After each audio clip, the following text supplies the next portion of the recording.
Hello, welcome back. It's really good to see you today. My name is Vix and this is my channel, Goddess of Gore, where I like to talk about horror, thriller, fantasy and sci-fi books. It's time to talk about all the new books that I've heard about that are coming out this month.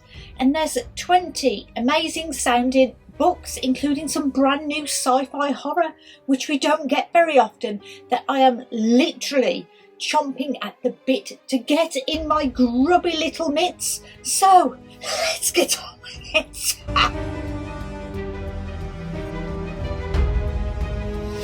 So of course we all love new books, shiny covers, the fresh smell of paper, the crack of the spine. But I'm not telling you to go and buy these books, of course, just that if there's something that catches your eye, go and request it from your library if you have one nearby, or keep an eye out for a cheap copy whilst you're out and about, or get in a digital form, which is sometimes the cheaper option. However you want to get your books, paid or not, it's no odds to me. So I've put these in the UK release date order. They could obviously be different if you live somewhere else. Starting with the 4th of April, Nick Blake and the Remarkables by Angie Thomas. This is a middle grade debut, which sounds like it's going to be a magical adventure story. Nick Blake thinks some things in her life are pretty cool, like getting a hellhound for your 12th birthday, but other things, not so much. She can't be taught magic by her dad because she can't be trusted apparently, but all Nick wants is to be a powerful manifester just like her dad, and before he can teach her anything, shocking and terrifying events set Nick and her friends on the hunt for a magical tool that might help save her father from imprisonment for a crime she cannot believe that he committed. It will be a race against time until she loses him forever. House of Cotton by Monica Brashears. Now, this technically releases on the 4th of April, and while you can buy it on Amazon, it is a weird library binding edition, so no digital edition or audio. So I think actually getting this is going to be hard, but it's a horror, so I had to add it to this list. This is about 19-year-old Magnolia who works in a petrol station and is broke. But when she gets approached by a beautiful stranger named Cotton and asked to model at his family's funeral home, she agrees. But he starts to ask her to do weirder and weirder things, and she begins to worry if her old job and money problems weren't so bad after all. Linghun by Ai Jiang, a horror novella, also released on the 4th of April, but this is expensive in the UK and I couldn't find a copy other than a US import, so it looks like another expensive release. But this is a modern gothic ghost story about a family who give up everything and go and live in the mysterious town of Home, a place where the dead live again as spirits conjured by the grief-sick population that refuses to let go. The story of the family itself, this strange neighbourhood that they've given up everything to move to for the chance to be reunited with their dead brother, is a strange one. Home is a crowded place where people camp out on the lawns of homes in the neighbourhood, waiting for one of the houses to become empty so that they can move in the hopes of reconnected with a lost loved one. Tress of the Emerald Sea, a new fantasy adventure standalone from Brando Sando, aka Brandon Sanderson. So this one was one of those Kickstarters that raised millions of pounds. Maybe not that much. If you're into fantasy, you know what I'm talking about. If not, doesn't matter. Just know this has already been released for those who paid through the Kickstarter a while ago, but this is for the general release edition. Tress is an innocent girl living an innocent existence on her beautiful island surrounded by an emerald green ocean. She collects cups from passing sailors from distant lands and told fantastical stories by her only friend Charlie. But when Charlie's father takes him on a voyage to find a bride and disaster strikes, Tress must leave her simple life to stow away on a ship and seek the sorceress of the deadly midnight sea. Ooh. Blood Debts by Terry J. Benton Walker, long name. also comes out on April the 4th. This is a YA magical urban fantasy. 30 years ago, New Orleans saw a woman murdered and a family lynched and a queen's throne taken away from her. A horrible magical massacre, the worst in its history. But tonight, on the anniversary of those tragic events, 16-year-old twins, Clement and Christina, unbeknownst heirs to that magical throne, have just realised that someone has cursed their mother, someone who is after them too.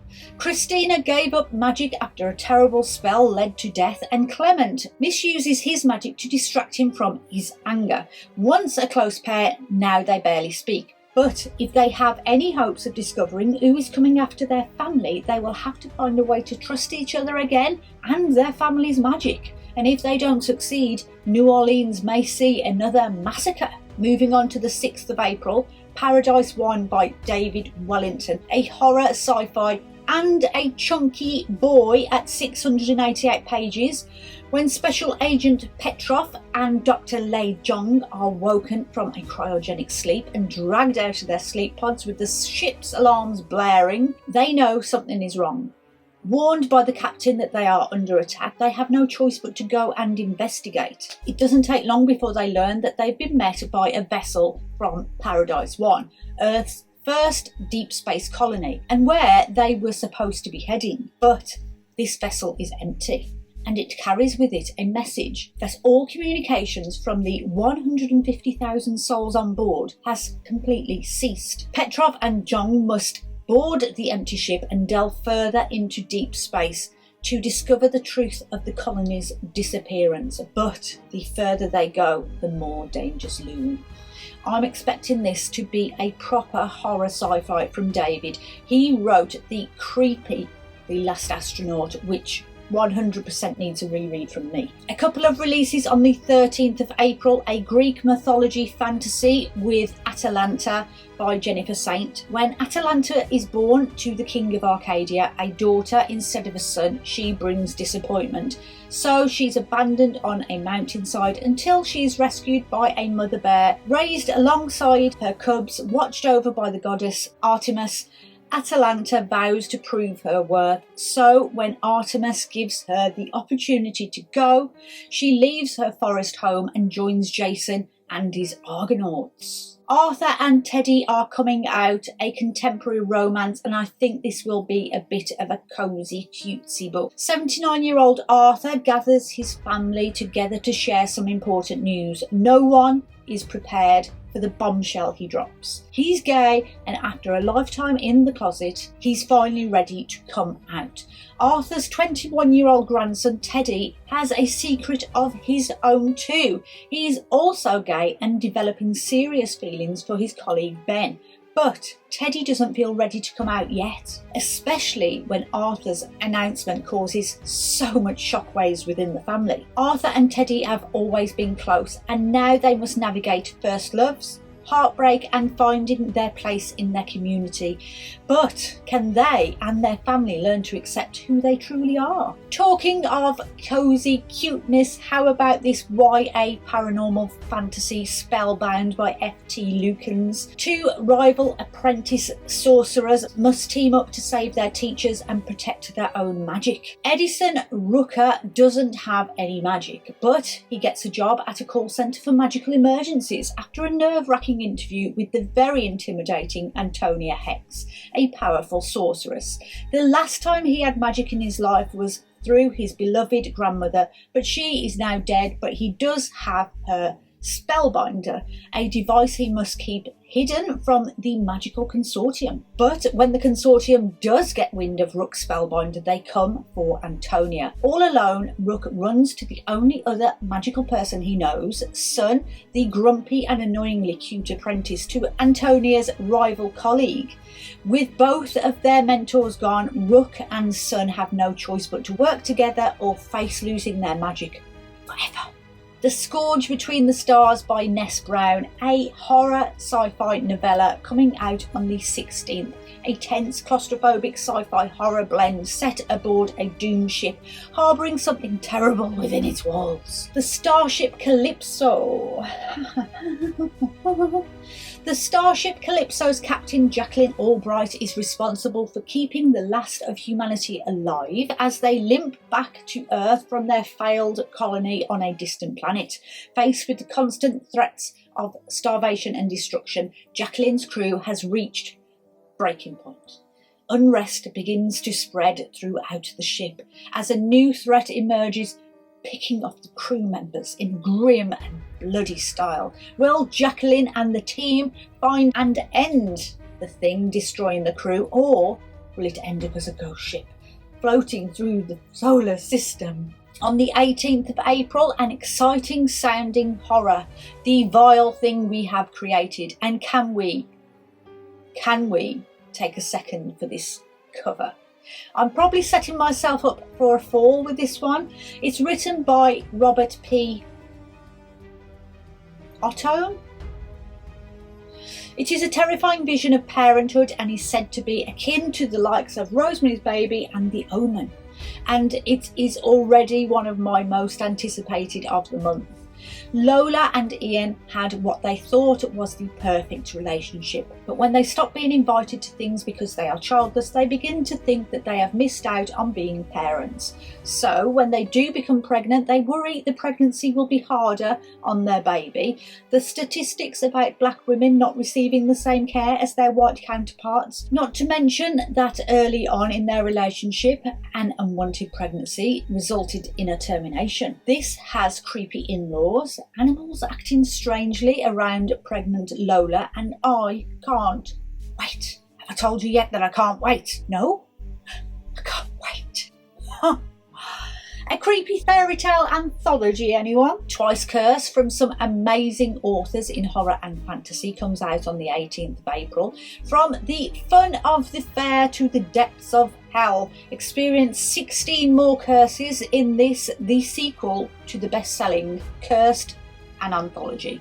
Said to be a blend of traditional and reimagined curses, a trip to a terrifying carnival filled with secrets, solve a mysterious puzzle box and await your reward. Sounds like it could be fun or terrifying if Hellraiser taught us anything. Or join a travelling circus and witness the strangest ventriloquist act you've ever seen.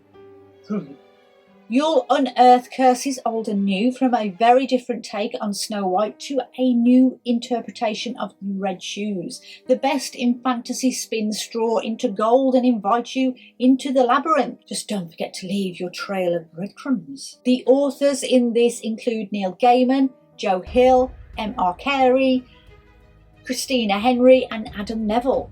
Then 3 horrors and a fantasy come out on the 20th of April. The Haunting of Alejandra by V. Castro. Now this one is giving me mixed messages. The Kindle and paperback versions are out in October at the end of the year, but W.H. Smith and Waterstones are both selling the hardback for pre-order. This is Castro's usual style, horror mixed with historical or folklore. A woman is haunted by the Mexican folk demon La Llorona, the ghostly woman who wanders around mourning her drowned children of scary myths. Alejandra has lost her identity. She's a wife, a mother and a daughter, but she's becoming something else.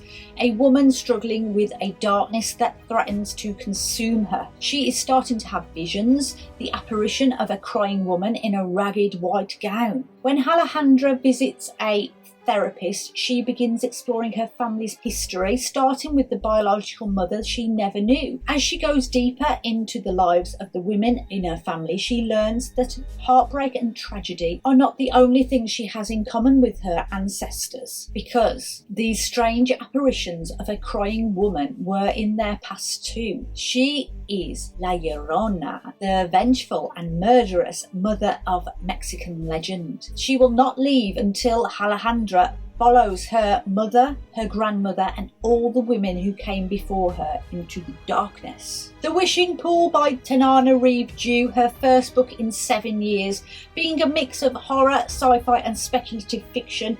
There are 10 short stories in this book, and the advanced reviews seem to really enjoy it. So in case you don't know, Tananarive is the mother of all black horror, so her new collection will be a major treat, full of scares, the queen of twist endings and creeping dread. You know something terrible will be coming at you from within these pages. There are classic tales of horror, and the final 2 sections shift to science fiction about post-apocalyptic futures, including a pandemic story written before 2020, which seem more real than ever right now. From the mysterious, magical town of Gracetown to the aftermath of a pandemic and the far future. Stories where the monster is racism itself, and others that address the monster within, each set against the supernatural or surreal background.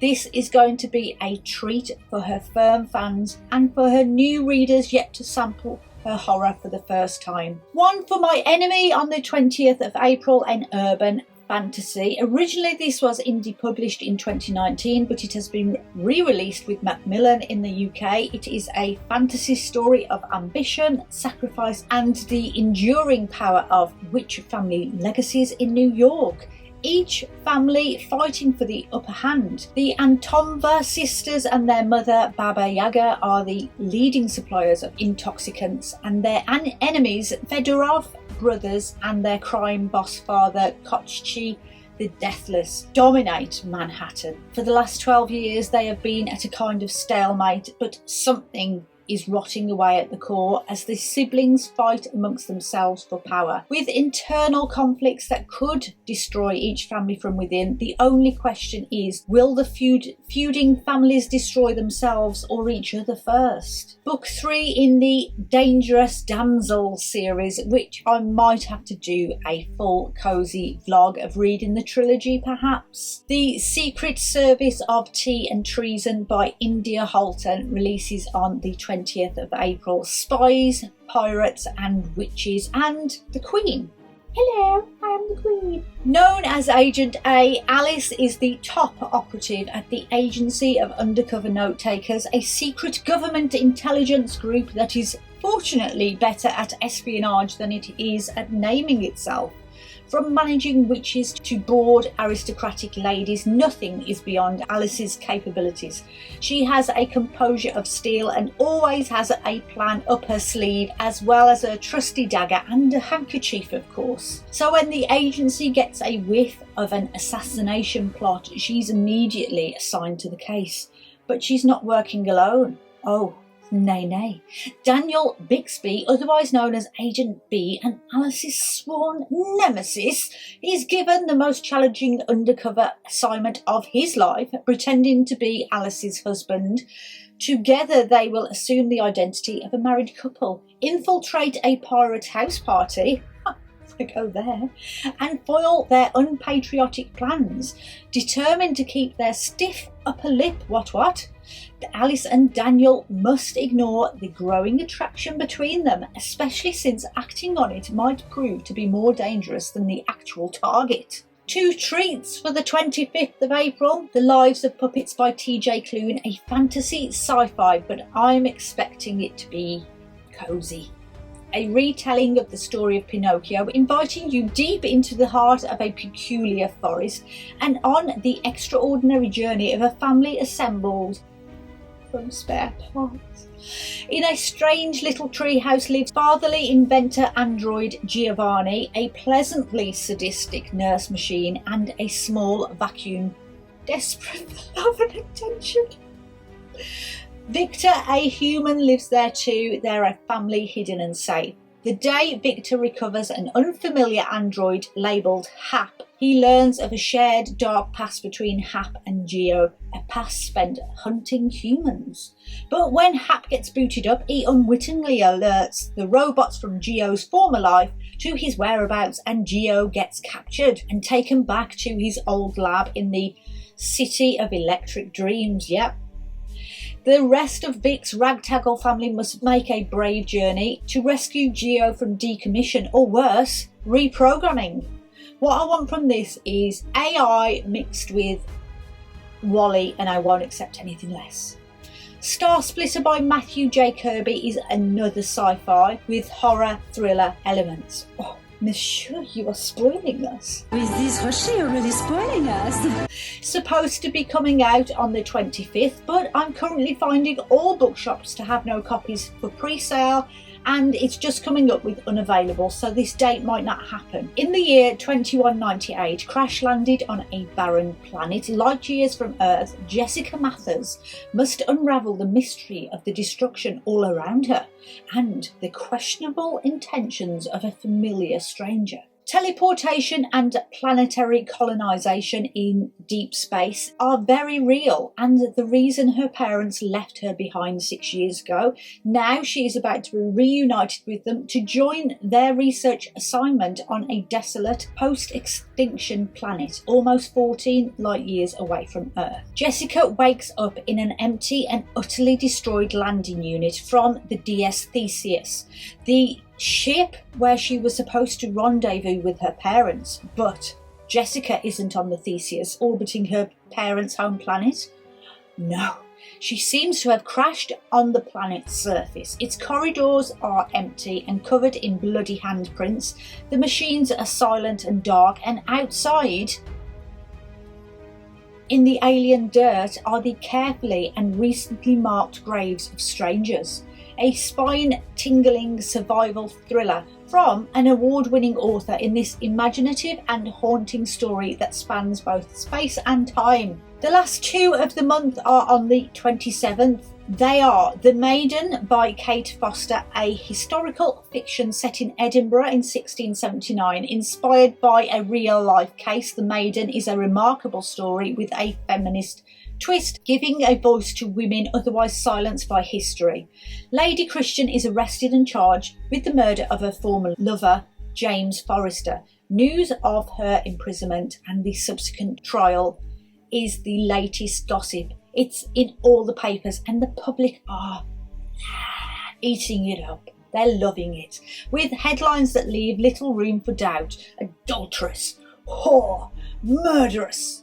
Only a year before, Lady Christian was newly married, leading a life of privilege and respectability. So, what led her to risk everything for an affair? And does that make her guilty of murder?